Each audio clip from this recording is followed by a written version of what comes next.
Hey, it's Clay, and this will be a video chart on ticker symbol TTNP. We will take a look at the 30-minute time frame.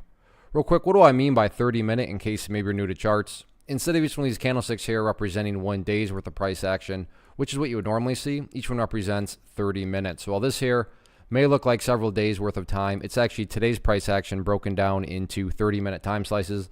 I like through this time frame that does a good job of telling the quote-unquote story of the price, and then makes mapping out where levels of support and resistance a bit easier to see. Pretty crazy day here. The gap up, and then pretty much in trading lingo, this is what we would call a gap and trap, meaning the price had closed down there. It opened all the way up there. It moved up as high as about, $2.16. Some poor souls actually bought up there. And then from there, it essentially just was bearish the remainder of the day.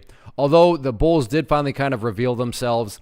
And what do I mean by reveal themselves? Well, they finally at least just supported the price. Hence the first level of support to watch going into next week right here around the $1.55 mark. Again, that is just simply where the bleeding finally stopped, and the price essentially went sideways all weekend long due to that level down around $1.55, give or take a few pennies. So keep an eye on that level. That'll be the initial level of support next week.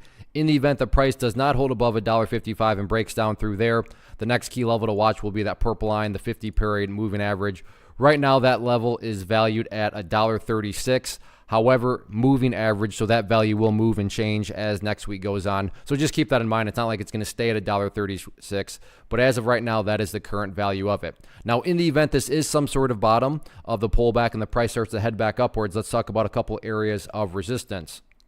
Initial area of resistance in any sort of short-term type movement will be right up here around the $1.75 mark, give or take a couple cents, but that'll be initial key battleground. If the price can push up through there, next key level after that, right up here around the $1.95 mark. But one hurdle at a time, and that first hurdle, like I said, is getting back above $1.75. But in my opinion, at least, top priority right now is not necessarily breaking resistances. It's just trying to chip out and really try to establish this as being some sort of low. Because if it starts to break down through there and then $1.50, at that point, it's starting to risk putting the price back to where everything all started. And not to insult your intelligence, but when price movements go back to where they started, that's not exactly a good sign from the bullish perspective. So we'll see if that $1.55 mark can hold or not.